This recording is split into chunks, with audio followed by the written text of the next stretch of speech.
Good morning everyone. Good morning ma'am. बेटा PDF show हो रहा है सबको? Yes ma'am. ठीक है। एंड वॉइस भी क्लियर है? Yes ma'am. ठीक है बेटा।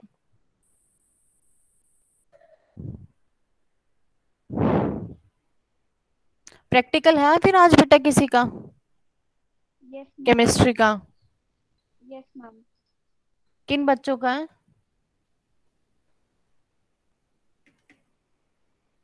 मैम नॉन मेडिकल वालों का ही है। अच्छा, नॉन मेडिकल वालों का है। ठीक है बेटा।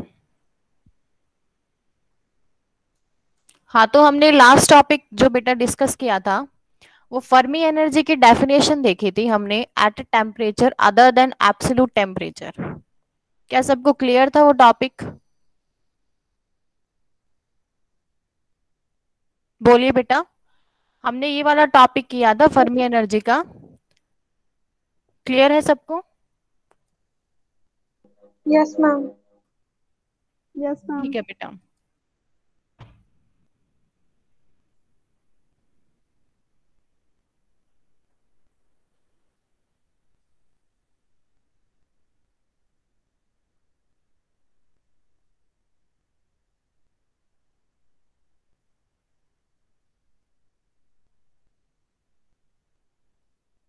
तो आप लोगों ने यहाँ तक पढ़ा फिर ये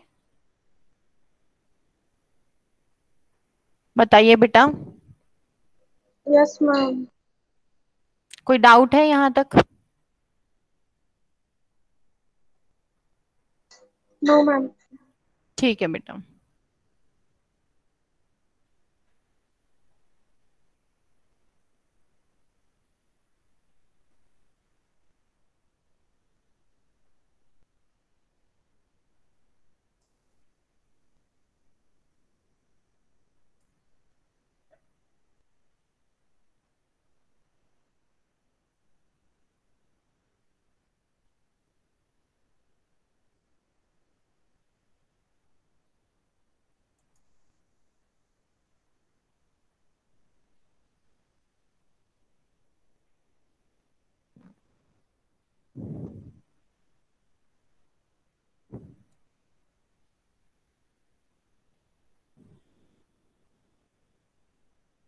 इसमें आपको कहीं पेन का ऑप्शन दिखाई दे रहा है?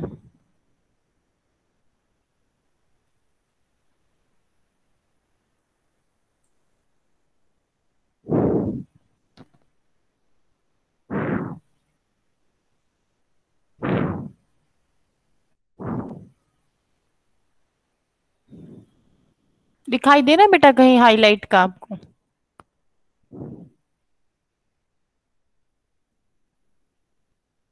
यस मैम, आपने सिलेक्ट किया हुआ है। नहीं, ये तो टाइप का है बेटा। मुझे एक्चुअली हाईलाइट के लिए चाहिए था। मैम ये पिंक कलर का। ये तो शायद बेटा, नहीं ये तो नहीं है पिंक कलर वाला तो। देखती हूँ, वेट करो।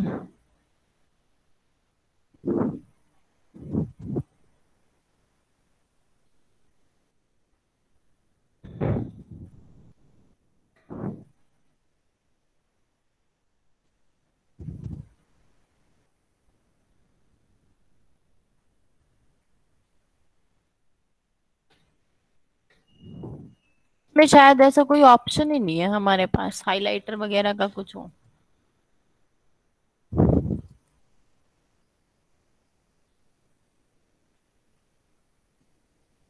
मैम सीएस वाली मैम तो अलग से एक ऐप कर रखा है डाउनलोड उन्होंने तो। चलो कोई बात नहीं, आज ऐसे ही काम चला लेना एक बार, ठीक है। इसमें ना कोई ऑप्शन नहीं आ रहा है, add circle, add check mark और add line, add dot, sign document by typing drawing signature. इसमें कोई ऐसा ऑप्शन नहीं आ रहा है।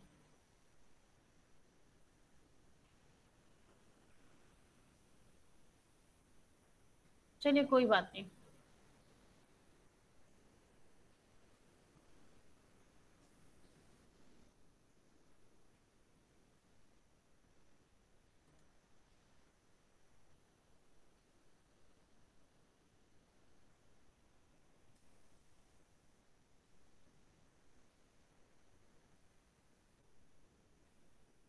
मैम आई थिंक ये जो है एरो के साइड में जो हैंड वाला ऑप्शन आया था ना, वो हम्म। तो नहीं है।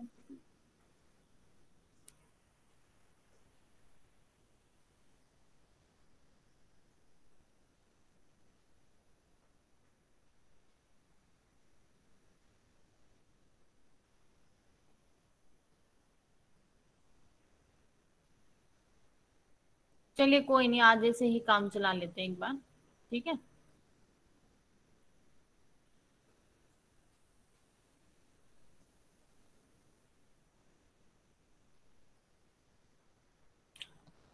करें फिर क्लास स्टार्ट। अच्छा, मैंने आपको एक होमवर्क दिया था, आपको याद है वो क्या होमवर्क था? बताइए।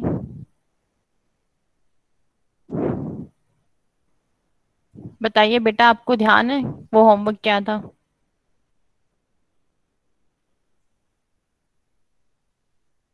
ध्यान है बेटा सबको?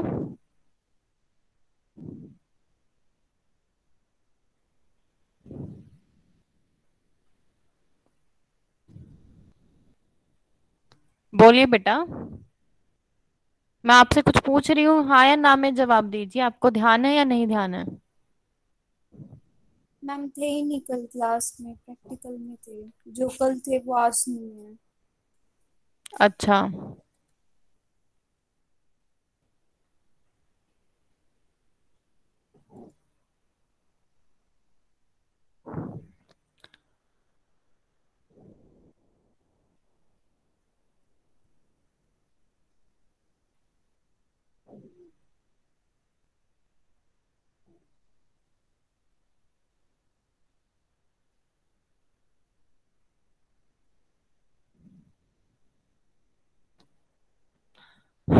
मैंने आपको बोला था कि हमने इससे पहले वाला टॉपिक डिस्कस कर लिया था, फर्मी एनर्जी की definition at a temperature other than absolute zero.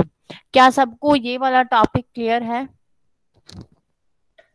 बताइए बेटा। बोलिए बेटा। Yes ma'am. उससे आगे वाला जो टॉपिक है डीजनरेसी का, उसमें मैंने आपको बोला था कि आपको ये देख के आना है कि ये टॉपिक सिलेबस में है या नहीं है। बोला था? क्या ध्यान है सबको?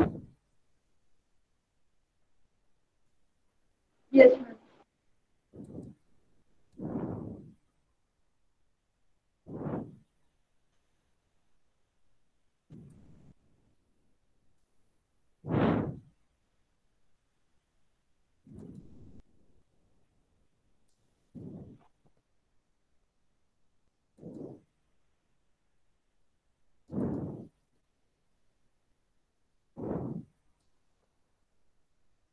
ये ठीक है, ये ठीक है। हाइलाइटर। अब देखो। बोलो बेटा। बेटा। Yes ma'am. हाँ, मेरी वॉइस आपको ऑडिबल है ना? Yes ma'am. यस ठीक है। मैम। मैंने आपको बोला था कि जो हम नेक्स्ट टॉपिक है वो डीजनरेसी का है, जो फर्मी गैस की जो डीजनरेसी है। मैंने बोला था कि आपको चेकआउट करके आना है कि ये टॉपिक सिलेबस में है या नहीं है। तो किसी बच्चे ने चेक किया है आप में से?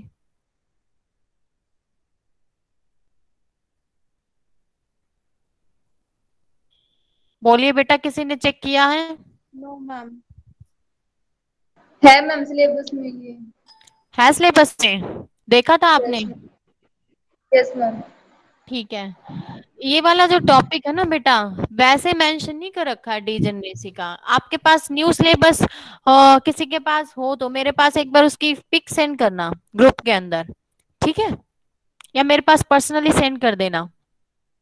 जो सिलेबस है ना हमारा फोर्थ सेम का पेपर वन का, उसका सिलेबस सेंड करना एक बार मेरे पास। ठीक है?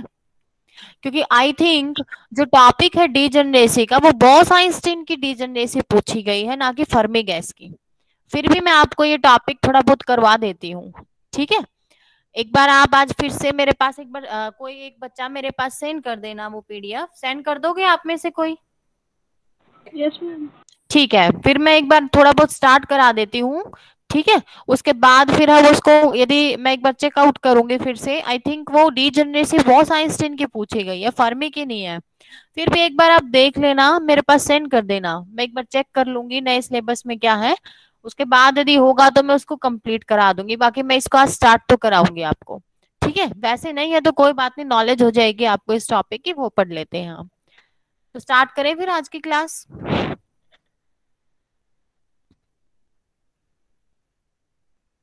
करें बेटा कंटिन्यू। Yes ma'am. हाँ, तो हम बात कर रहे हैं फर्मी गैस की डीजनरेसी के बारे में। ठीक है। तो डीजनरेसी जो है वो कई टाइप की है, हमने ये डिस्कस किया था, क्या आपको ध्यान है कितने टाइप की है? एक तो पढ़ा था हमने स्ट्रोंगली डीजनरेट। ठीक है। जो फर्मी डायरेक्ट डिस्ट्रीब्यूशन है वो स्ट्रोंगली डीजनरेट कब होगा। एक पढ़ा था स्लाइटली और वीकली डीजनरेट। और एक पढ़ा था आपने नॉन डीजनरेट। क्या सबको ध्यान है ये तीनों केस? अरे बेटा, ये तीन केस नहीं बताए थे मैंने? इन तीनों केस से यही तो बताया था ना कि कौन सा डिस्ट्रीब्यूशन के अंदर आपका जो डीजनरेसी है वो स्ट्रॉन्ग होगी, और किस डिस्ट्रीब्यूशन के अंदर आपकी जो डीजनरेसी है वो वीक होगी, एंड किस डिस्ट्रीब्यूशन के अंदर आपकी जो डीजनरेसी है वो नॉन डीजनरेट होगी। ठीक है, ये केस अब एक बार देख लीजिए तीनों, क्या क्या कंडीशंस दे रखी है।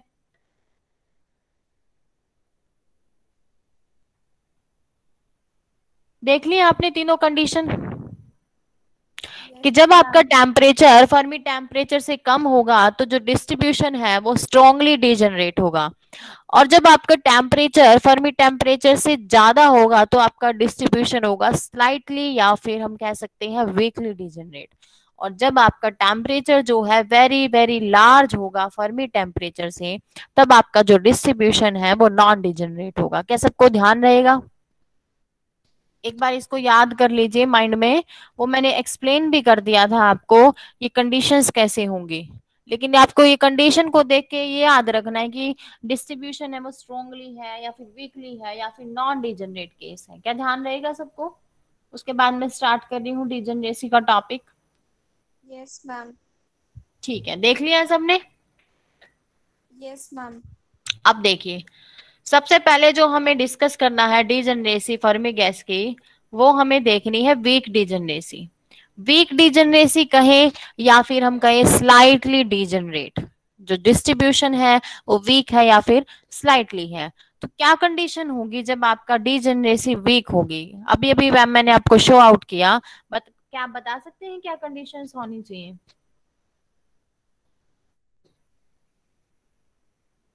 एनीवन?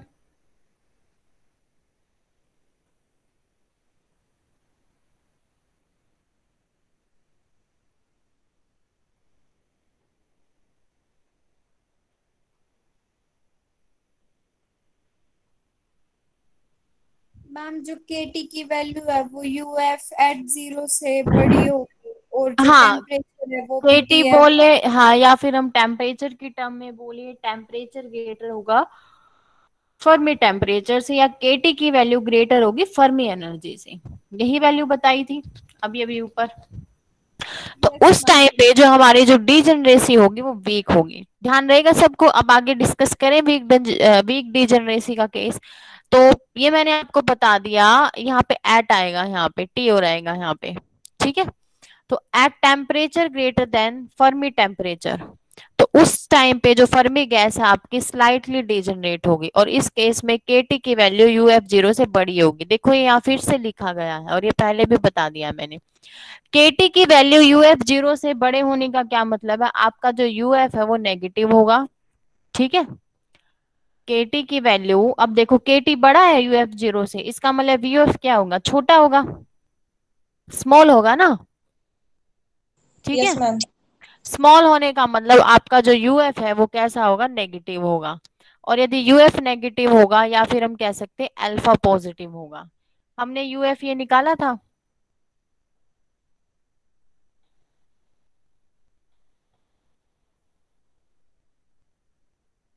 ये निकाला था बेटा,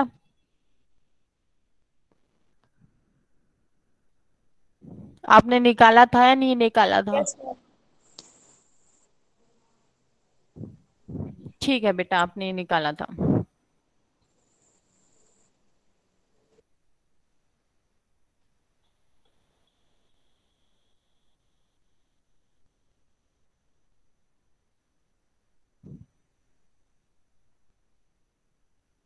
हम्म। अभी ध्यान से देखिए, मैंने आपको बताया यूएफ क्या होगा, नेगेटिव होगा, बताया है। Yes ma'am. मतलब केटी यूएफ से बड़ा होने का मतलब यूएफ क्या होगा, नेगेटिव होगा, स्मॉल होगा। और यदि यूएफ नेगेटिव होगा तो एक ये रिलेशन है अल्फा का और यूएफ का। अल्फा किसके इक्वल होता है, -UF0/KT। ये नेगेटिव है ही, नेगेटिव नेगेटिव क्या हो जाएगा, पॉजिटिव हो जाएगा, तो अल्फा आपका क्या होगा, पॉजिटिव होगा। ध्यान रहेगा सबको। Yes ma'am. Yes ma'am. ठीक है बेटा, तो देखिए अब आगे।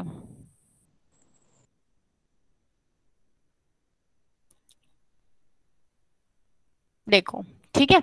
और अल्फा पॉजिटिव होने का मतलब डी की वैल्यू क्या होगी, डी मैंने आपको बताया था, डी आपका किसके इक्वल होता है, 1 बाय बताइए। अल्फा। डी वन होता बाय है 1/e⁻, माइनस। अल्फा, डिवाइड में ना बेटा।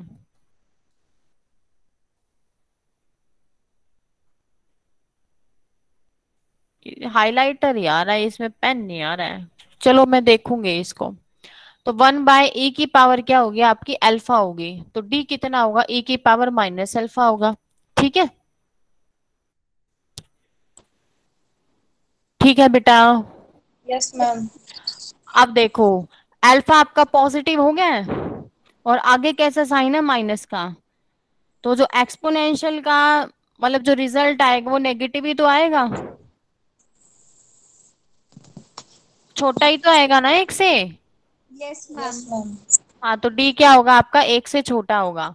तो यदि आपका डी एक से छोटा होगा तो उस केस में क्या ये चीज मैंने बताई थी आपको, एक ये टर्म थी हमारी 1/e⁻ इंटू e⁻x+1। ये प्लस कौन सी टाइप की स्टैट में आता है, फर्मी डिराक में आता है, डिनोमिनेटर में, बोस-आइंस्टीन में आता है। फर्मी में आता है। वेरी गुड, फर्मी के अंदर आता है। तो अब देखो, इस वाली टर्म में क्या होगा बेटा, ये जो एक पर्टिकुलर टर्म थी 1/d e⁻x+1, अब इसको मैं ऊपर लेके जाऊंगी तो 1/d इंटू e⁻x+1 की पावर क्या हो जाएगी, क्या -1 होगी। Yes ma'am. ठीक है, अब ध्यान से देखें यहाँ पे, 1/d, ये e⁻x ऊपर पॉजिटिव है, नीचे आके माइनस में, +1 की whole power -1। Is it clear everyone. Yes yes ma'am. Ma'am. अब देखो, क्या कॉमन निकालोगे, ये ये कॉमन आएगा तो बाहर क्या आएगा, d e⁻x, और अंदर क्या आएगा, या फिर पहले इसका एलसीएम ले लो। जब आप इसका एलसीएम लोगे तो कितना आएगा बेटा, 1 + d e⁻ -x ma'am. 1 + d into e⁻⁻x, यही एलसीएम आएगा। Yes ma'am. ठीक है, मतलब एलसीएम लेने के बाद ऊपर तो न्यूमरेटर में तो ये आएगा ना 1 + d e⁻x, ठीक है। और उसकी पावर कितनी होगी, -1, क्या वो ये चीज नहीं है। Yes ma'am. अब नीचे क्या है, ये 1/d की-x, और ये क्या है, -1, इसके भी तो बाहर -1 है ना। ठीक है, यस मैम। तो ये मतलब इसको सोल्व आउट करेंगे, ये जो हमारा है ना 1/d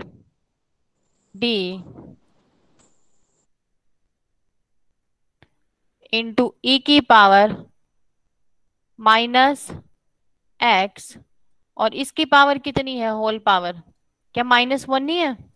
यस मैम। अब इसको जब सोल्व करोगे तो ये ऊपर न्यूमरेटर में नहीं आ जाएगा, d इंटू e⁻x, आ यस मैम। जाएगा ना न्यूमरेटर के अंदर। Yes yes ma'am. मैम। अब देखो d इंटू e⁻x, और इस पे कौन सी थ्योरम लगाओगे इधर, binomial theorem ma'am. Very good, binomial theorem. 1 + x⁻⁻n, क्या फॉर्मूला होता है बाइनोमियल थ्योरम का,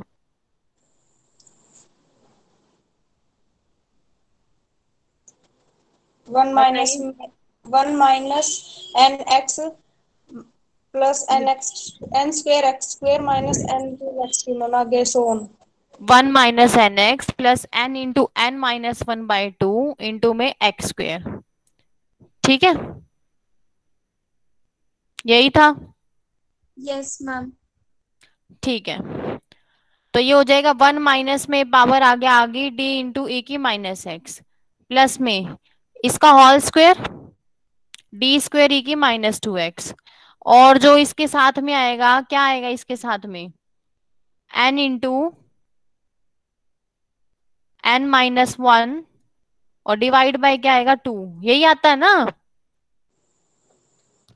एन यहाँ पे कितना आएगा बेटा, -1 नहीं आएगा एन यहाँ पे, यस मैम। तो -1 और ये माइनस माइनस एक बार माइनस, तो 2/2 क्या हो जाएगा, कैंसिल हो जाएगा। इसलिए जो इनटू में 1 है ना, उसको चाहे लिखो ना लिखो कोई फर्क नहीं पड़ेगा। क्लियर है सबको? Yes ma'am. ठीक है, अब क्या सबको इतना समझ आ गया है यहाँ तक? यहाँ तक बताइए, क्या यहाँ तक क्लियर है? देखो मैंने अभी जो हाईलाइट किया है, अब देखो F1 अल्फा आपने ये निकाला था पहले, यस मैम। मतलब ये जो मैंने जो टर्म ली थी ना 1/, ये मैंने F1 अल्फा की ही सोल्व की है, ये 1/, ये वाली टर्म। अब मैं F1 अल्फा सोल्व करूं आगे। Yes ma'am. अब देखो 2/√पाई, ठीक है, और जब इसको सोल्व करोगी डी क्या निकालोगी, बाहर कॉमन लोगी तो डी ऊपर चला जाएगा, मतलब ये पूरा कॉमन लेना है आपको, और ये ऊपर जाके e की -x सबके साथ।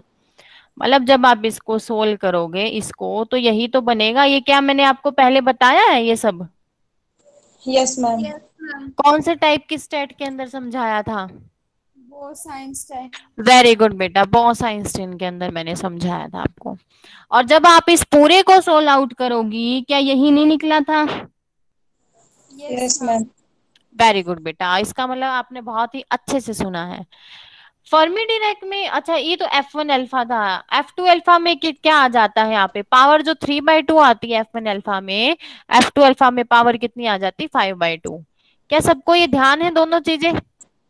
Yes ma'am. देखो हमने ये ऑलरेडी निकाल चुके हैं, अब जस्ट मैं आपको ये बता रही हूँ कि हमें डीजनरेसी देखने के लिए जो स्टेप्स हम पहले सोल्व आउट कर चुके हैं वो जस्ट हमारे यहाँ पे यूज होंगे। ठीक है, यस मैम। अब ध्यान से देखिए बेटा, एन मैंने ये निकाला था, क्या एन निकाला था, GS इंटू में V/h³ इंटू में 2πm/kT की पावर होल द पावर 3/2, और यहाँ क्या था, F1 अल्फा था, और F1 अल्फा की वैल्यू ये रख दी। क्या ये एन का फॉर्मूला था ये? Yes ma'am.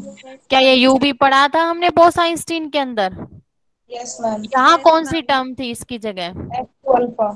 वेरी गुड बेटा, F2 अल्फा था। इसका मतलब आपको दोनों, मतलब आपको ना बेटा बेसिकली एन का फॉर्मूला और एनर्जी का फॉर्मूला ये ध्यान होना चाहिए, ये ठीक है, ताकि आप डायरेक्ट देखते ही कह सको या डायरेक्ट लिख सको कि ये आपका एन का फॉर्मूला है, ये आपका यू का फॉर्मूला है।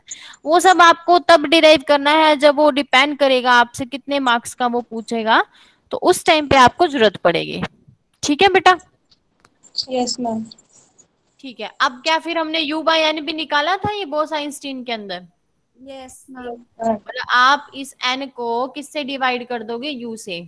जब आप डिवाइड करोगी तो 3/2 आएगा, GS से GS कैंसिल, V/h³ से V/h³, और इस वाली टर्म से ये वाली टर्म कैंसिल, इनटू में क्या आएगा, KT, और ये तो मल्टीप्लाई में है ही, ये डिवाइड में होगी तो इसकी होल द पावर कितनी आएगी, -1 आएगी। क्लियर है एवरीवन? Yes ma'am. ठीक है, अब आगे देखो बेटा, n उधर चला जाएगा, 3/2 NKT। ठीक है, इसमें से आप क्या कॉमन निकालोगे, d कॉमन निकालोगे। देखो ये d बाहर आ गया, आ गया d बाहर, यस मैम। अंदर क्या बचेगा, इधर 1, इधर d की पावर 2 थी, अब d रह जाएगी, इधर d की 2 रह जाएगी, और इसमें से क्या कॉमन निकाला, d निकालोगे, लेकिन वो क्या है, -1, तो बाहर क्या आएगा, d की पावर -1। ठीक है, और अंदर क्या रहेगा बेटा, एक एक पावर रह जाएगी। क्या सबको यहाँ तक क्लियर है? Yes ma'am. अब देखो बेटा 3/2 NKT। ठीक है, क्या इस d से d की -1 ये कैंसिल हो जाएगी इससे, क्या ये कैंसिल हो जाएगी? Yes ma'am. Yes ma'am. हाँ, क्यों? क्योंकि ये एक प्लस की पावर है 1, ये माइनस की, तो 0 हो जाएगी, और किसी की पावर 0 कितना होता है, 1 होता है। तो ये और ये वाली टर्म, ठीक है। अच्छा, एक और चेंजेस किया यहाँ पे, ये as it is next step में, ये कैसे बन गई, बाइनोमियल लगाइए क्या यहाँ पे? यस मैम, वो बार माइनस की पावर वन हाँ, बन ये माइनस की पावर दोनों के पास आएगी, ये तो प्लस बन गया, ये माइनस। आगे वाली टर्म्स इसने लिखी नहीं, इसने केवल 1 माइनस एन एक्स तक सॉल्व किया है, ठीक है, यस मतलब मैम। पावर आगे आ जाएगी, बाकी टर्म्स लिखने की कोई नीड नहीं है आपको। उसके बाद नेक्स्ट स्टेप में क्या किया है बेटा, देखो 1 को इससे मल्टीप्लाई करोगे 1 आएगा, ठीक है, इसको 1 से करोगे ये आएगा, ठीक है बेटा, यस मैम। और इसको इससे करोगे ये आएगा, बाकी टर्म्स इसने लिखे नहीं, केवल एक तो 2 की पावर 5/2 रखी है, एक 3/2, मतलब 2 वाली पावर्स रखी है, बाकी इसने शो नहीं की, बाकी शो ऑन कर दिया है, वो कोई नीड नहीं है, वो जस्ट हम कह सकते हैं कि मतलब फर्दर टर्म्स आ जाएंगी, मतलब शो ऑन कर देते हैं तो, ठीक है, कुछ एक टर्म्स दिखा दी इसने। क्लियर एवरीवन यहाँ तक? Yes ma'am. अब देखो बेटा, अब हमें फर्स्ट अप्रोक्सीमेशन निकालना है, तो अब हम जो हमारी 3 इक्वेशन है, कौन कौन सी, एक तो ये वाली इक्वेशन, ठीक है, और कौन कौन सी, एक है यू वाली और एक है एन वाली, ठीक है।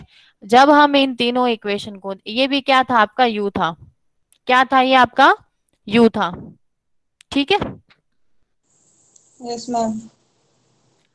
तो जब आप बेटा इसको आगे सोल्व करोगी तो क्या निकलेगा, एन किसके इक्वल आएगा, g s into v by h cube into में 2 पाई एम, यहाँ पे एम आएगा बेटा, इसको ठीक कर लेना, कितना आएगा यहाँ पे, एम के टी की पावर 3/2 इंटू डी, ध्यान से देखना, ये है, केवल इसने डी लिया, बाकी की टर्म्स क्या कर दी, नेग्लेक्ट कर दी, फर्स्ट अप्रोक्सीमेशन तक लिखा इसने एन की वैल्यू, फर्स्ट तक का मतलब है केवल एक ही टर्म हम इंक्लूड करेंगे, पहले वाली जिसकी पावर 1 होगी, ठीक है। Yes ma'am. सिमिलरली आप देखिए आगे यू को भी देखिए, फर्स्ट अप्रोक्सीमेशन तक, ये वाली इक्वेशन, ये वाली, इसमें भी यहाँ डी तक रखेंगे, आगे की टर्म कैंसिल कर देंगे, क्या यही है, यू की वैल्यू देखो,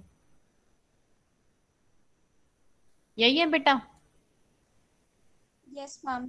और u बाई एन कितना है, ये एन नीचे ले आओ, 3/2 के टी है केवल, यस मैम। क्योंकि इनटू में ब्रैकेट में फर्स्ट अप्रोक्सीमेशन में फर्स्ट टर्म क्या है, 1 है, तो एन उधर चला जाएगा, u की वैल्यू ये बन जाएगी आपकी, ठीक है बेटा। Yes ma'am.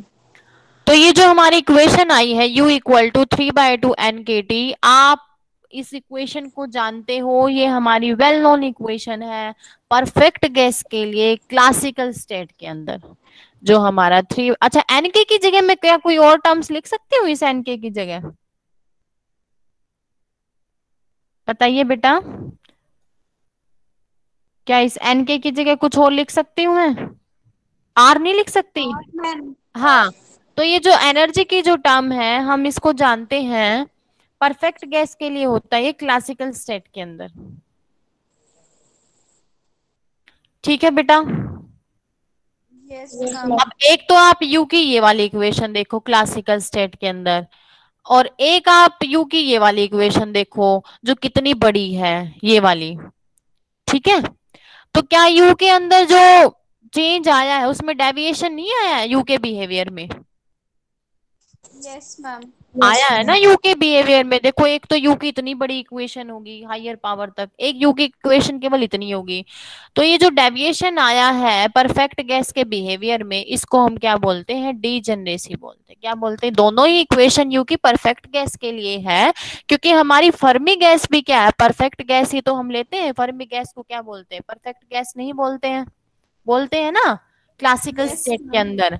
तो ये जो डेविएशन आया है उस फॉर्मूले के अंदर, इस हम डेविएशन को क्या बोलेंगे, डीजनरेसी बोलेंगे। तो क्या आपको ये वर्ड क्लियर हुआ, वो जो मैं आपको डेविएशन डेविएशन बता रही थी, जब मैंने ये आपकी यूनिट स्टार्ट की, चैप्टर स्टार्ट किया, तब मैं आपको कह रही थी deviation from perfect gas, perfect gas behaviour, क्या वो सबको क्लियर है कैसे वो डेविएशन है?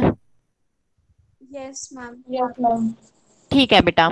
उसके बाद बस जस्ट इसमें यही बता रखा है डीजेनरेसी किसका फंक्शन होता है। डीजेनरेसी को हम किस सिंबल से मार्क करते हैं, डी से करते हैं, और अल्फा की वैल्यू क्या होती है, यू बाई के टी होती है। क्या सबको ध्यान है ये अल्फा की वैल्यू?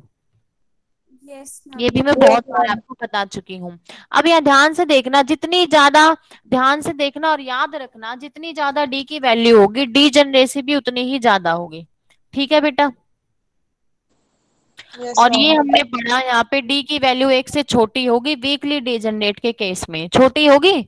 और वीकली डीजनरेट में टेम्परेचर फर्मी टेम्परेचर से ज्यादा होगा, तो आपका डीजनरेसी कैसी होगी, वीक होगी, स्लाइटली होगी। क्लियर है everyone? Yes yes ma'am. Ma'am. तो क्या सबको ये टॉपिक क्लियर है, degeneracy of Fermi gas having weak degeneracy? Yes ma'am. अब हमारा नेक्स्ट केस है स्ट्रॉन्ग डीजनरेसी का। ठीक है, ये जो सेकंड केस है स्ट्रॉन्ग डीजनरेसी का, इसके भी पर्टिकुलर फिर दो केस हैं। ठीक है, ये थोड़े से लेंथी हो जाते हैं, केस बी जो है वो थोड़ा सा लेंथी बहुत ज्यादा है। ठीक है, तो थोड़ा सा मैं स्टार्ट करा देती हूँ स्ट्रॉन्ग डीजनरेसी का केस, फिर कल देखते हैं करने हैं या नहीं करने हैं स्ट्रॉन्ग डीजनरेसी की। एक केस तो हम कर ही लेंगे फर्स्ट वाला, सेकंड केस हम फिर देखेंगे। एक बार मेरे को आप वो पीडीएफ सेंड कर देना। ठीक है, यस मैम। तो अब हमें डिस्कस करना है स्ट्रॉन्ग डीजनरेसी। एक बार ये इसकी दो तीन लाइनें रीड करना, एक मिनट दीजिए मुझे। आप पहली तीन लाइनें पढ़ के देखिए, 1 मिनट।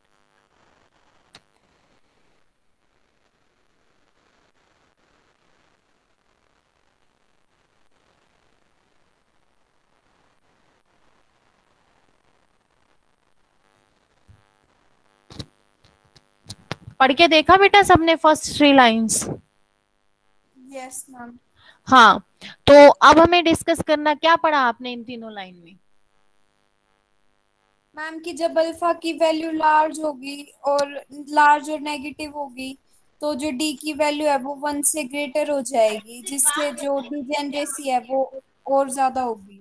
अच्छा मुझे एक बात बताइए बेटा, यहाँ पे बात आगे बढ़ना है। अभी अभी आपने वीकली डीजनरेट पढ़ा, तो उसमें अल्फा की वैल्यू पॉजिटिव या नेगेटिव थी? Ma'am positive. हाँ, उसमें अल्फा की वैल्यू आपकी पॉजिटिव थी और यहाँ पे क्या होगी, नेगेटिव।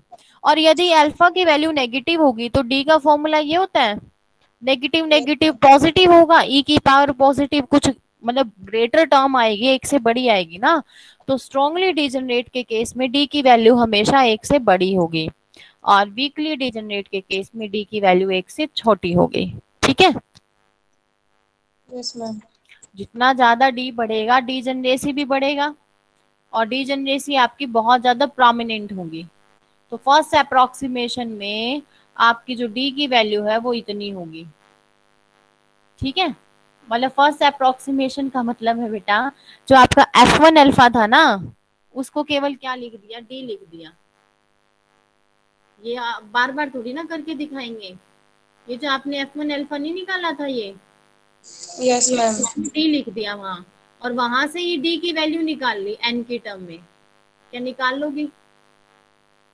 Yes ma'am. ठीक है, तो इस इक्वेशन से आपको ये क्लियर होता है बेटा कि जब आपका टेम्परेचर कम होगा तो जो आपकी गैस है वो स्ट्रांगली डिजनरेट होगी। कैसे होगी, देखिए, टेम्परेचर है डिनोमिनेटर में, डिनोमिनेटर में कोई चीज कम होगी तो न्यूमरेटर में वो ज्यादा नहीं होगी। Yes ma'am. तो टी कम होगा, लो टेम्परेचर होगा, तो डीजनरेसी होगी ज्यादा, मतलब स्ट्रांगली होगी। और पार्टिकल डेंसिटी क्या होता है, n by b, n by b. D किसके डायरेक्टली प्रोपोर्शनल है, एन बाई बी के हैं। तो जब एन बाई बी ज्यादा होगा तो डी भी तो ज्यादा होगा ना। Yes ma'am. ठीक है, अब हम यहाँ यदि F1 अल्फा और F2 अल्फा इन दोनों कंडीशन के अकॉर्डिंग कैलकुलेट करेंगे तो कैलकुलेट करना थोड़ा सा कॉम्बरसम होगा, तो इसलिए हम स्ट्रॉन्गली डीजनरेट केस का जो केस है वो डिस्कस करेंगे, दो टेम्परेचर रेंज में करेंगे। कौन कौन सी रेंज, एक तो एब्सोल्यूट जीरो पे हम देखेंगे स्ट्रॉन्गली डिजनरेट केस और फर्मी डायरेक्ट गैस, और एक हम देखेंगे जब टेम्परेचर 0 केल्विन से बड़ा होगा, एब्सोल्यूट जीरो से ज्यादा होगा, डी की वैल्यू वेरी वेरी लार्ज होगी 1 से। ठीक है बेटा, यस मैम। देखो दो टेम्परेचर अलग डिफरेंट टेम्परेचर है, एक टेम्परेचर एब्सोल्यूट जीरो है और एक temperature other than absolute zero है। इन दोनों केस पे हमें स्ट्रांगली डिजनरेट केस देखना है। ठीक है बेटा,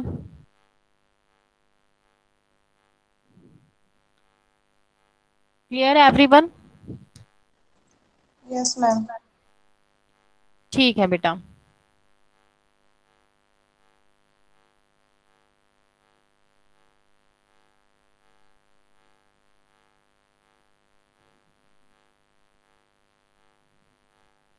तो मैं कह रही थी बेटा जो केस बी है वो फिर हम फर्दर डिस्कस करेंगे, बहुत ही लेंथी केस है। एक बार मैं चेक करूंगी इसको। केस ए डिस्कस कर लेते हैं, ठीक है।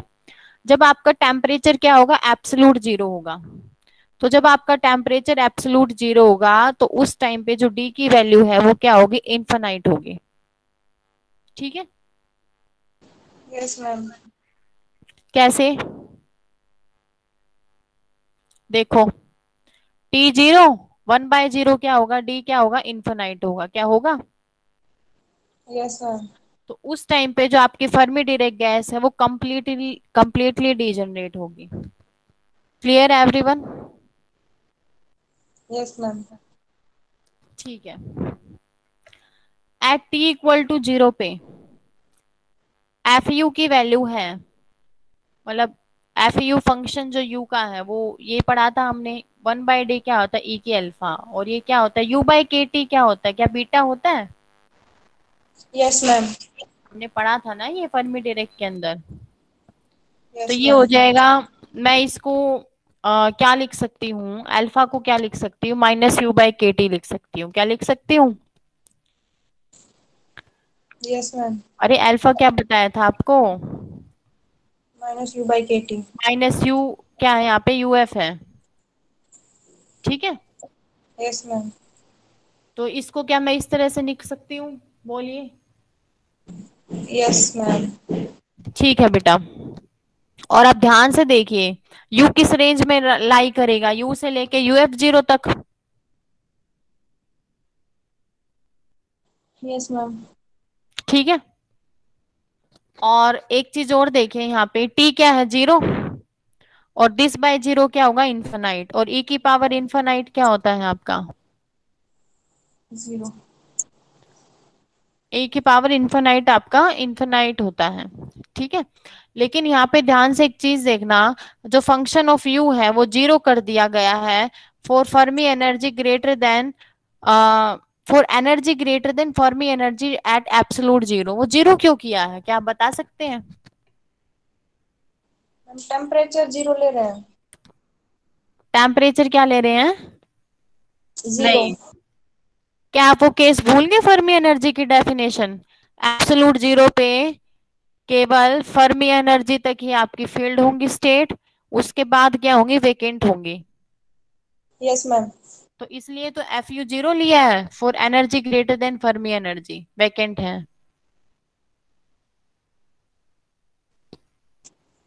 Okay ma'am. और यहाँ पे ये वन कैसे आया, वो इस तरह से आया, जब आप यू को किसके इक्वल रखोगी, यूएफ के इक्वल। ठीक है, ये जब ये दोनों बराबर होंगे, ई की पावर जीरो क्या होगा, वन, वन होगा। Yes ma'am. 1/1 क्या आ जाएगा, वन आ जाएगा। ये है ना, फॉर यू लेस देन और इक्वल टू uf0, इक्वल भी तो है ना यूएफ के। ठीक है, यस मैम। और हम dn भी निकाल सकते, क्या ये भी हमने पहले पढ़ा हुआ है, dn की वैल्यू, dn बोले या फिर मतलब हम इसको n बोले, ndu बोले। ठीक है, यस मैम। ये भी मैं आपको बता चुकी हूँ। तो ये यदि इस रेंज में होगा तो dn की वैल्यू ये होगी, और यदि वो रेंज आपकी फर्मी एनर्जी से ज्यादा होगी तो जिस तरह से आपका यू का फंक्शन जीरो हुआ है उसी तरह से dn की वैल्यू भी क्या होगी, जीरो होगी। ठीक है, यस मैम। और total energy Fermi direct gas के केस में एट एब्सोल्यूट जीरो पे ये निकाली थी, क्या ये फॉर्मूला बताया गया था? Yes ma'am. और यहाँ पे dn की वैल्यू देखो, ये वाली इस रेंज के लिए यहाँ पे जब आप रखोगी तो u की पावर 1/2 तो है ही, और एक u ये है, तो u की कितनी हो जाएगी, 3/2। ठीक है। Yes ma'am. और मतलब एक चीज और, लिमिट्स यहाँ पे 0 से लेके UF0 तक क्यों ली गई है? मैम यू इसी में लाई करता है मैम, ऊपर हमने ले रखा है इस रेंज में। हाँ ऐसे बोलो ना उस चीज को, क्योंकि हमारी एनर्जी स्टेट केवल फर्मी एनर्जी तक ही फील्ड होंगी, एनर्जी स्टेट्स बोलो। ठीक है, उसके बाद क्या होंगी, वेकेंट होंगी। ठीक है बेटा। Yes ma'am. उसके बाद GS एज इट इज, और ये वाली टर्म भी एज इट इज, ये भी एज इट इज। जब इसका इंटीग्रल सॉल्व करोगी तो एक पावर ऐड हो जाएगी तो 5/2 बन जाएगी, और ऐड होने के बाद जो पावर बनेगी उससे डिवाइड करोगे। क्लियर है क्या सबको यहाँ तक? Yes ma'am. उसके बाद जब इसको सॉल्व करोगे तो ये वाला आ जाएगा, लिमिट्स रखोगे यहाँ। ठीक है बेटा। Yes ma'am. ठीक है, फिर ये जो UF की पावर 5/2 है ना, उसको आप क्या लिख सकते हो, क्या उसको ये लिख सकते हो आप, UF इंटू में UF की पावर 3/2, क्या लिख सकते हो? अरे यस पूरी मैम। पावर 5/2 है ना, उसको ये लिख सकते हो ना, UF इंटू UF की पावर 3/2। Yes ma'am. देखो यहां तक तो ये टर्म एज इट इज है, क्या एज इट इज है यहां तक? Yes ma'am. उसके बाद ये जो है ना, ये UF की पावर 3/2 का फॉर्मूला है। ठीक है, और इनटू में क्या है, UF। मतलब UF की पावर 5/2 को किस तरह लिखा, UF इंटू में UF की पावर 3/2। और ये UF की पावर 3/2 कैसे लिखा है, वो यहां से लिखा है, देखो ध्यान से। ये जो फर्मी एनर्जी का फॉर्मूला निकाला था ना, इसकी पावर 3/2 लोगी तुम, इसकी, ये रहा। Yes ma'am. तो ये n के इक्वल था ना, ये सारी टर्म उधर चली जाएंगी ये। Yes ma'am. मतलब और इन सब की पावर कितनी लेनी पड़ेगी, मतलब 3/2 ही लेनी, तो फिर लेने की जरूरत नहीं है। ठीक है, ओके मैम। तो इस तरह से आप ये निकाल लोगी। ठीक है बेटा। Yes ma'am. और फिर उसके बाद क्या कर रखा है, ये 2 से 2 कैंसिल हो जाएगा, ये 3/5, बाकी टर्म्स भी कैंसिल हो जाएगा, केवल एक n आएगा और ये UF0 आएगा, केवल ये बचेगा। ठीक है, यस मैम। और एब्सोल्यूट जीरो टेम्परेचर पे 0 पॉइंट प्रेशर आपने पढ़ा है ये केमिस्ट्री के अंदर?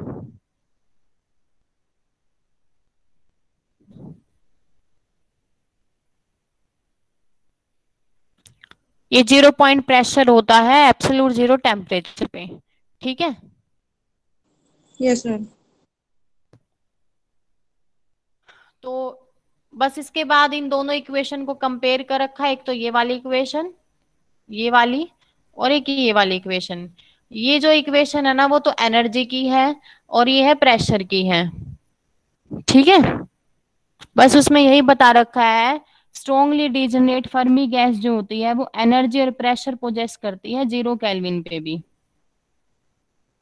ठीक है, यस मैम। तो आज आप यहाँ तक करेंगे, उसके बाद हम कल डिस्कस करेंगे यहाँ तक, केस ए तक। ठीक है, यहाँ तक। Okay ma'am.